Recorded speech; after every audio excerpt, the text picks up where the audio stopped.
dasar dan penyusunan penyajian laporan keuangan. Pengertian kerangka dasar. Kerangka dasar penyusunan dan penyajian laporan keuangan syariah merupakan pengaturan akuntansi yang memberikan konsep yang mendasari penyusunan dan penyajian laporan keuangan atas transaksi syariah. Tujuan kerangka dasar. Yang pertama, penyusunan standar akuntansi keuangan syariah dalam pelaksanaan tugasnya. Kedua, penyusunan laporan keuangan untuk menanggulangi masalah akuntansi syariah yang belum diatur dalam standar akuntansi keuangan syariah. Ketiga, auditor dalam memberikan pendapat mengenai apakah laporan keuangan disusun sesuai dengan prinsip akuntansi syariah yang berlaku umum. Yang keempat, para pemakai laporan keuangan dalam menafsirkan informasi yang disajikan dalam laporan keuangan yang disusun sesuai dengan standar akuntansi keuangan syariah. Pemakai laporan keuangan syariah meliputi yang pertama investor, kedua pemilik dana part, ketiga pemilik dana syarikat temporer, keempat pemilik dana titipan, kelima pembayar dan penerima zakat, infak, sedekah dan wakaf, keenam pengawas syariah, ketujuh karyawan, kedelapan pemasok dan mitra usaha lainnya, 9 pelanggan, 10 pemerintah, 11 masyarakat. Tujuan laporan keuangan. Tujuan utama laporan keuangan adalah untuk menjadikan informasi menyangkut posisi keuangan kinerja serta perubahan posisi keuangan suatu entitas syariah yang bermanfaat bagi sejumlah besar pemakai dalam mengambil keputusan ekonomi.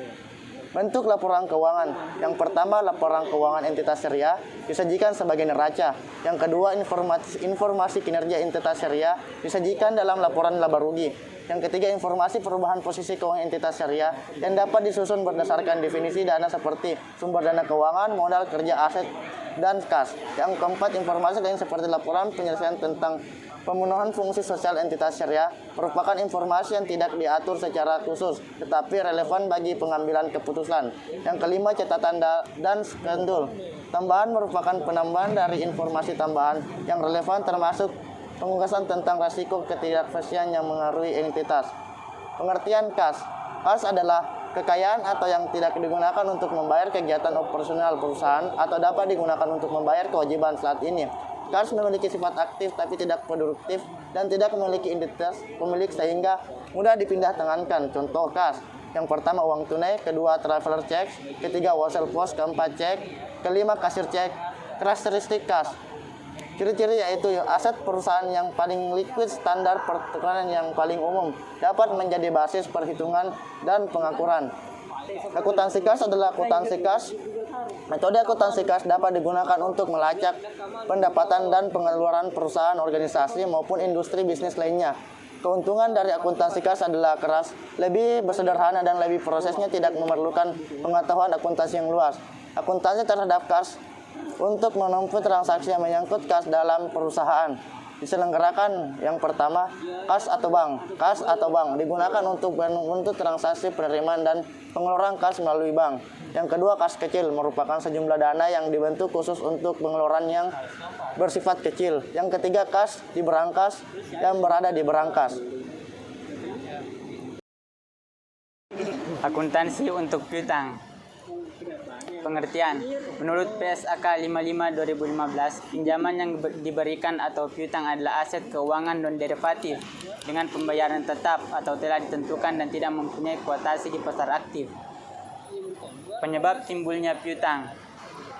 Pada umumnya, piutang timbul akibat dari transaksi dan jasa transaksi penjualan barang dan jasa perusahaan di mana pembayaran oleh pihak yang bersangkutan baru akan dilakukan setelah tanggal transaksi jual beli.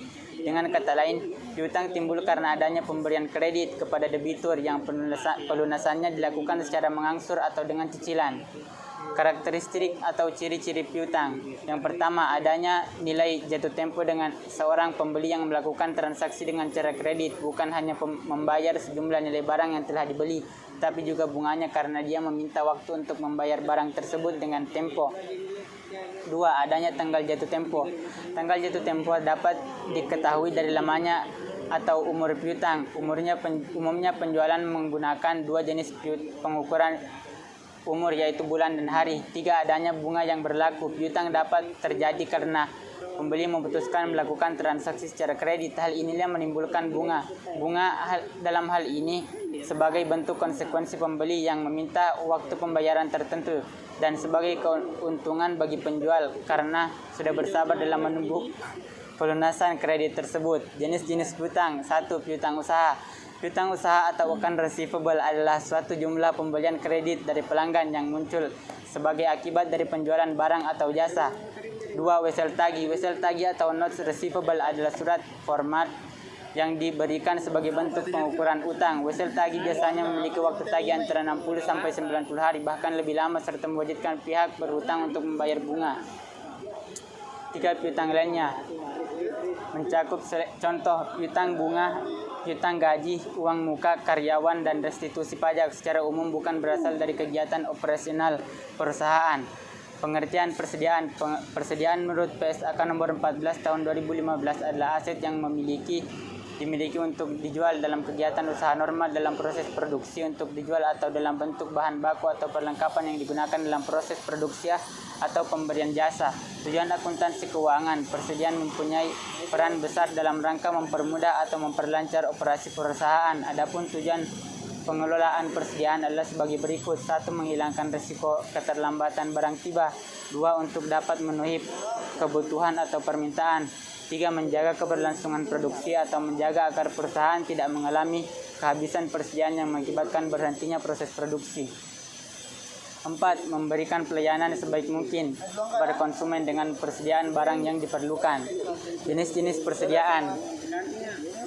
1. Persediaan bahan mentah. Persediaan bahan mentah ialah suatu persediaan bahan yang masih belum membuat elemen-elemen dalam biaya di dalam bahan. Misal pada pabrik furnitur, maka bahan mentah masih kayu gelondongan, belum ada penanganan lebih lanjut yang dapat diposting menjadi biaya perusahaan. 2. Persediaan komponen-komponen rakitan. Dalam sebuah pabrik perakitan tersebut ada macam-macam persediaan komponen-komponen rakitan. Seperti contohnya dalam sebuah pabrik laptop, maka hard disk merupakan persediaan komponen-komponen rakitan yang siap dirakit menjadi laptop. 3. Persediaan bahan pembantu dan persediaan bahan penolong. Persediaan bahan penolong merupakan sebuah katalisator dari produksi bahan tersebut. Jadi bahan tersebut bukan merupakan bagian atau komponen barang jadi namun bahan tersebut sangat diperlukan dalam produksi. 4. Persediaan dalam proses. Persediaan dalam proses atau biasa disebut persediaan setengah jadi, yakni salah satu persediaan yang merupakan pengeluaran dari tiap-tiap proses namun masih belum sempurna dan masih harus dilakukan pengolahan lagi. 5. Persediaan barang jadi. Persediaan barang jadi ialah sebuah barang yang sudah tidak memerlukan pengolahan lagi, tinggal dipasarkan dan siap dijual, yang berarti bahan semua unsur biaya produksi sudah melekat di barang tersebut. Sistem pencatatan persediaan. 1. Sistem pencatatan periodik. Prosedur yang harus dilakukan oleh akuntan pertama yaitu mencatat persediaan yang ada di gudang sebelum sistem berjalan. Saat ada transaksi jual beli, akuntan dapat memosting transaksi tersebut dan mendebit akun pembelian jika pembelian terjadi. Namun jika penjualan terjadi, maka akuntan mengkredit akun pembelian. Setelah akhir periode pencatatan, akuntan wajib opname ulang persediaan yang dimiliki perusahaan. Hal ini dilakukan untuk menghitung harga pokok penjualan yang nantinya untuk menghitung laba rugi perusahaan selama satu periode pencatatan. 2. Sistem pencatatan perpetual. Sistem pencatatan perpetual merupakan salah satu sistem pencatatan yang dicatat langsung saat transaksi tersebut berlangsung. Maka dari itu, akuntan harus menjurnal akun harga pokok dalam posting transaksi, pembelian ataupun penjualan. Metode penilaian persediaan. Ada 3 metode penilaian persediaan, yaitu FIFO, LIFO, dan average. Metode FIFO. Cara pertama adalah FIFO atau first in first out, di mana barang masuk pertama kali atau dijual terlebih dahulu. Harga beli barang yang duluan masuk akan menjadi dasar dalam menentukan harga pokok penjualan barang yang lebih dahulu terjual atau barang keluar. 2. Metode LIFO. Untuk menentukan harga pokok penjualan, Anda juga bisa menggunakan cara LIFO atau kepanjangannya last in last out. Dalam cara ini barang yang masuk terakhir akan keluar atau dijual terlebih dahulu. Jadi barang yang masuk di awal akan menjadi persediaan di gudang dan keluar paling akhir. Harga pembelian pada barang yang terakhir masuk maka akan menjadi dasar dalam menentukan harga pokok penjualan barang yang pertama kali keluar. 3. Average cost rata-rata. Kalau di FIFO dan LIFO berfokus pada barang yang masuk dan keluar untuk menentukan harga pokok penjualan. Kalau di metode average cost ini semua barang yang sudah siap jual memiliki harga yang sama. Jadi harga pokok penjualan dihitung dengan menggunakan rata-rata harga pembelian seluruh barang dibagi dengan jumlah seluruh barang. Nah, yang pertama itu investasi. Nah, yang pertama itu adalah pengertian investasi.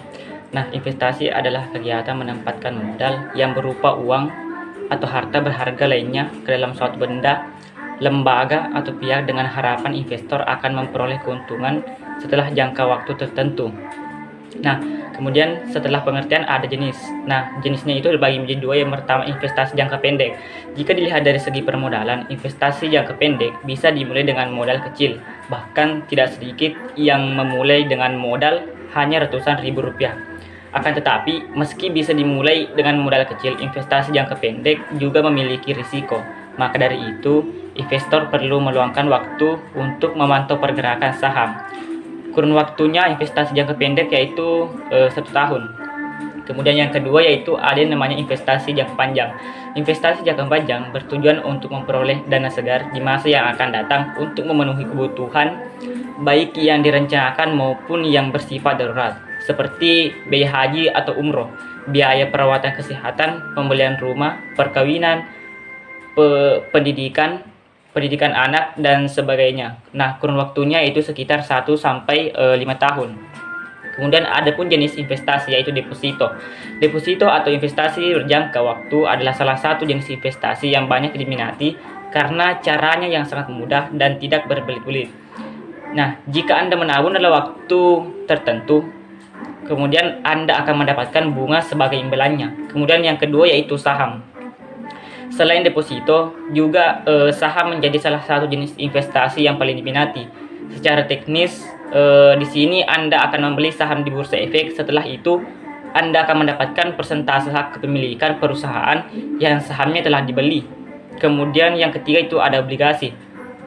Nah, obligasi ini investasi yang hampir mirip dengan saham. Bedanya, keuntungan yang Anda dapatkan lebih dinamis dan jumlah uang yang Anda dapatkan cenderung lebih pasti. Kemudian yang keempat ada yang namanya reksadana. Nah, reksadana adalah investasi di mana dana yang dikumpulkan dari beberapa investor akan digabungkan menjadi satu dan kemudian diinvestasikan di berbagai pasar modal. Kemudian ada pun hal-hal yang harus diperhatikan dalam investasi. Yang pertama, dapat mengatur finansial yang sehat, kemudian menetapkan tujuan, kemudian mempelajari jenis instrumen, kemudian yang keempat menentukan jangka waktu, dan yang kelima mengetahui jumlah pemasukan. Adapun kelebihan dan kekurangannya, yang pertama kelebihan, terhindar dari inflasi, kedua kesempatan mendapatkan penghasilan tambahan, ketiga membantu membangun kesejahteraan, empat yaitu persiapan masa pensiun, lima mempermudah tercapainya tujuan. Kemudian ada kekurangan karena tidak adanya pegawai di dalam, maka tidak sendiri yang harus memantau investasi saham tersebut. Kemudian yang kedua yaitu posisi return yang tinggi, terkadang juga berpotensi rugi karena salah memilih saham. Kemudian yang ketiga capital loss. Nah, investor menjual saham lebih rendah dari harga beli. 4. Risiko likuidasi atau apabila perusahaan atau perseorangan terbatas yang menjadi tempat kita menanam investasi atau saham ini bangkrut, maka investasi kita juga turut bangkrut. Sekian. Kemudian ada yang namanya akuntansi untuk liabilitas. Nah, adapun pengertiannya, liabilitas merupakan kewajiban yang harus dibayarkan oleh perusahaan dengan cara mengeluarkan sejumlah dana atau sumber daya ekonomi kepada pihak yang bersangkutan. Kemudian pihak tersebut bisa saja berbentuk perorangan, perusahaan, bank, koperasi maupun lembaga keuangan lainnya. Kemudian kita beralih ke jenis-jenis liabilitas. Nah, yang pertama itu ada yang namanya liabilitas jangka panjang. Nah, yang pertama merupakan liabilitas yang pastinya waktunya panjang. Artinya, jangka waktu yang ditentukan untuk pembayaran kewajiban tersebut diperkirakan akan berlangsung sampai lebih dari 1 tahun. Contohnya, liabilitas jangka panjang yaitu adalah utang yang berbentuk hipotek, utang obligasi, dan pinjaman dana tunai. Kemudian yang kedua ada yang namanya liabilitas jangka pendek. Jenis yang kedua ini adalah liabilitas yang bersifat jangka pendek. Kerap disebut dengan istilah liabilitas lancar. Hal tersebut bisa diartikan sebagai suatu kewajiban yang diharapkan bisa diselesaikan dalam jangka waktu yang pendek atau tidak lebih dari 1 tahun. Kemudian ada yang namanya karakteristik dalam liabilitas. Yang pertama, semua pinjaman yang dipakai untuk meningkatkan pendapatan pribadi ataupun perusahaan, baik itu dari bank, perorangan, atau yang lainnya, harus dibayar saat itu juga ketika sudah jatuh tempo. Kedua, segala macam bentuk kewajiban yang harus dibayarkan pada pihak lain, entah itu pertukaran aset, transfer uang tunai, pemberian layanan atau jasa, dan kegiatan lain yang memberikan manfaat ekonomi pada periode yang sudah ditentukan, sesuai dengan kesepakatan ataupun waktu peristiwa bisnis tertentu. Kemudian yang ketiga ada yang namanya kejadian bisnis atau transaksi yang sudah terlaksana serta mengharuskan entitas. 4. Sebuah bentuk tanggung jawab entitas kepada pihak lain, baik itu yang meninggalkan suatu kebijakan atau yang tidak menghindari upaya dalam penyelesaian. Kemudian ada pun tata cara dalam menganalisa liabilitas usaha. Yang pertama, yaitu dengan melalui rasio hutang terhadap aset yang dimiliki suatu perusahaan. Saat Grimes menggunakan cara yang satu ini, maka hal yang perlu dipastikan adalah berapa jumlah aset yang dimiliki perusahaan yang bisa digunakan untuk mencukupi dan menutupi kewajiban atau liabilitas tersebut. Nah, kita bisa hitung dengan menggunakan persentase sejumlah hutang dan pastikan bahwa total atau jumlah kurang dari 50%. Jika total semua hutang yang dimiliki bisa tertutup dengan menggunakan total aset usaha yang dimiliki suatu perusahaan, maka kemungkinan besar perusahaan tersebut tetap bisa beroperasi. Kemudian yang kedua, menggunakan rasio hutang terhadap ekuitas. Cara yang kedua yaitu dengan menggunakan rasio hutang dengan ekuitas. Di sini kita harus menghitung keseluruhan dari utang dengan ekuitas yang dimiliki oleh perusahaan. Pastikan bahwa hasil dari rasio hutang dengan ekuitas tidak lebih dari 50%. Akan tetapi, jika kenyataannya lebih 50% adalah perusahaan tersebut harus mengurangi jumlah kewajiban dan utang yang dimiliki.